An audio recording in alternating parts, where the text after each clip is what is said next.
watching MSNBC.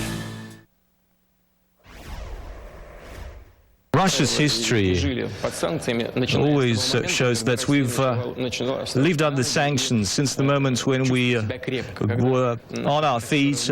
We know that the U.S. Senate is mulling a new bill to tighten sanctions against Russia. But why? Nothing has been happening, nothing extraordinary.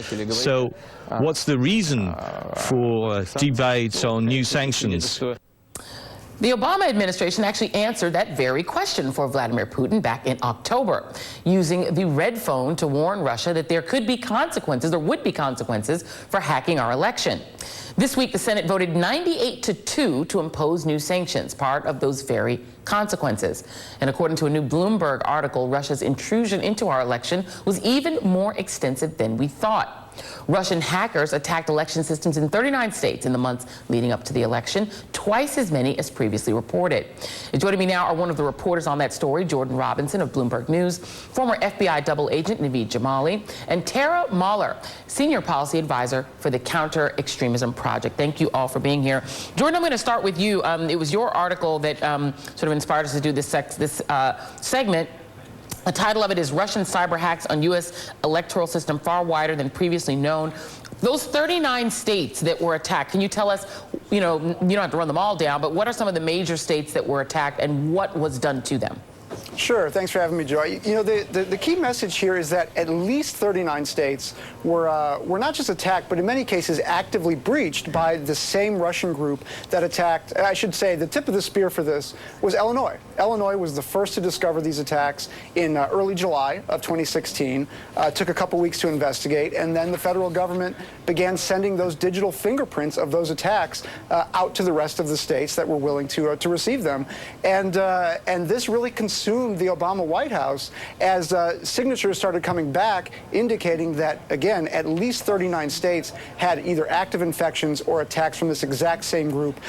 We had a number of states that were hit, but again, Illinois was the main one. California, Florida had indications as well.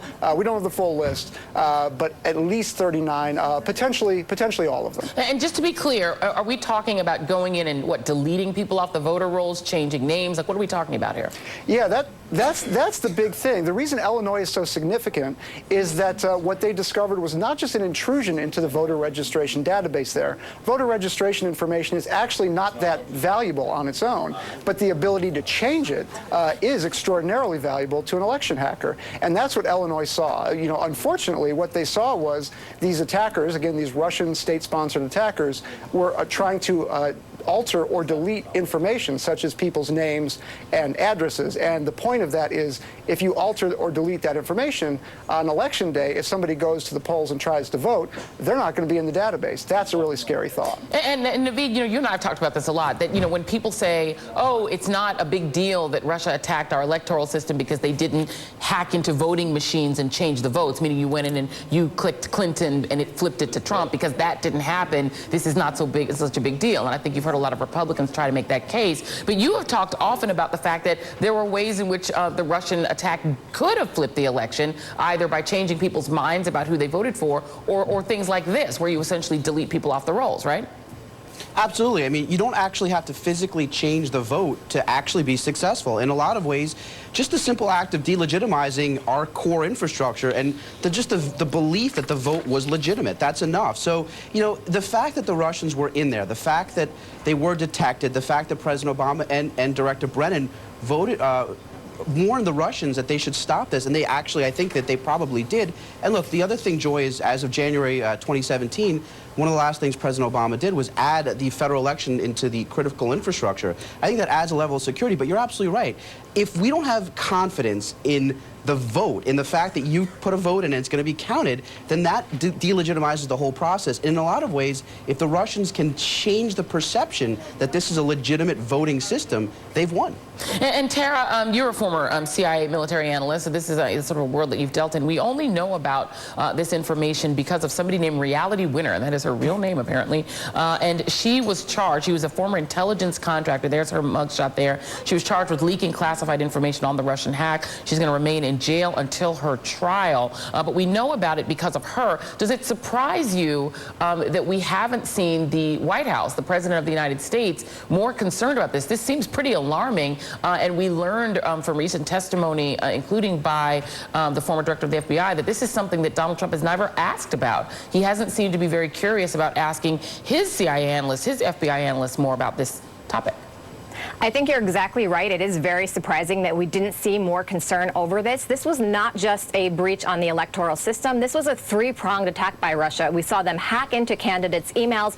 We saw them basically target voters in different states with bots online and messaging like a political campaign. And now we have this third prong to the attack, which was basically breaching our electoral system, the infrastructure itself. And that's sort of the new part of this story. And also the extent to which they did it. This wasn't just one small county. This was 39 states, at least 39 states. And while it is troublesome that the way we found out this information was through a leak, essentially, of classified information, and that individual does need to be prosecuted because that is unacceptable, this is not new information. We know Russia has been basically attacking and trying to attack our election, basically through a variety of mechanisms. So that's not new. James Comey presented extremely definitive testimony. He didn't even need to elaborate. His confidence was so high.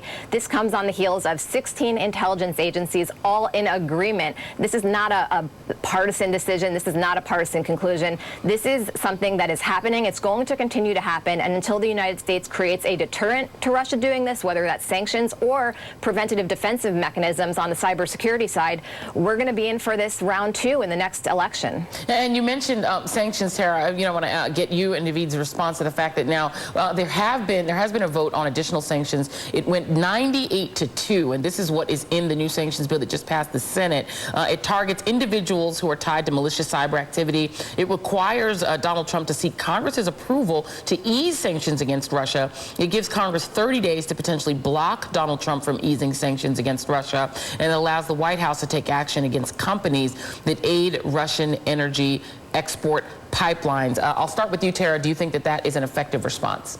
I think we do need to have sanctions in place in general in the cyber realm. Cybersecurity is a new issue for international relations. We haven't traditionally had strong policy measures in place as to what happens when these types of attacks happen. You've seen North Korea be very, active on this front, Russia now with the election. So I do think the United States needs to have these measures in place, whether that's overt measures like sanctions or more covert measures on the cyber side, which we may or may not hear about. Yeah. I think these are all important components to a comprehensive cybersecurity strategy. And Naveed, this was a vote that the Congress decided to tie to additional sanctions against Iran, which was problematic for at least one of the two senators who said no. Bernie Sanders and Rand Paul were the only two no votes against this bill. Senator Sanders issued a statement essentially saying that it was the Iran part of it that caused him to vote no. He said, I voted for sanctions on Iran in the past. I believe sanctions were an important tool for bringing Iran to the negotiating table, but I believe these new sanctions could endanger the very important nuclear agreement that was signed between the United States, its partners, and Iran in 2015. In addition to that, Naveed, you had Rand Paul say that he voted against this bill because he thinks there's no point in tweaking Russia's nose, in his words. What do you think of that?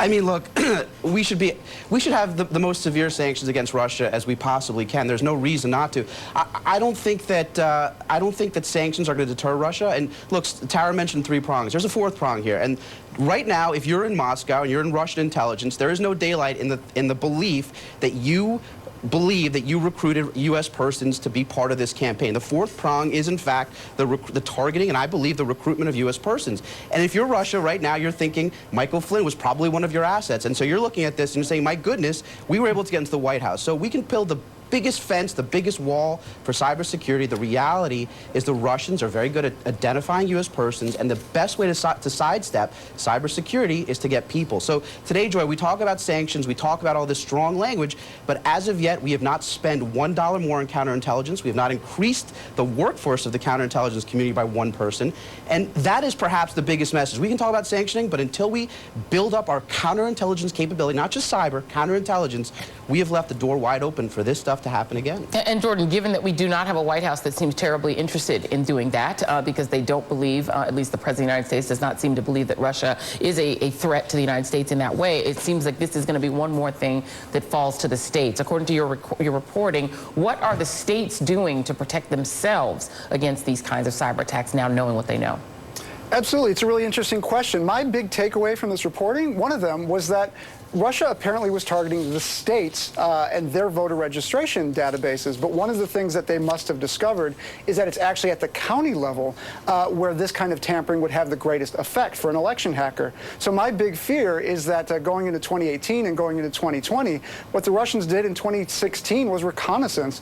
And one of the things that they likely figured out was that if you really want to do some damage, you do it at the county level. And I think we have to face the facts that states are going to be better prepared than counties, and counties are just really completely unprepared to secure their systems against these kinds of attacks. Yeah. And that's what really concerns me. And I'll bet they're short of cash to do it, too. And I don't think any money's going to be coming from the federal government. Pretty scary. Jordan Robertson, Naveed Jamali, and Tara Mahler, thank you all. Appreciate it. Thank you. Thank you. And up next, the Russians aren't the only ones trying to mess around with the voter rolls.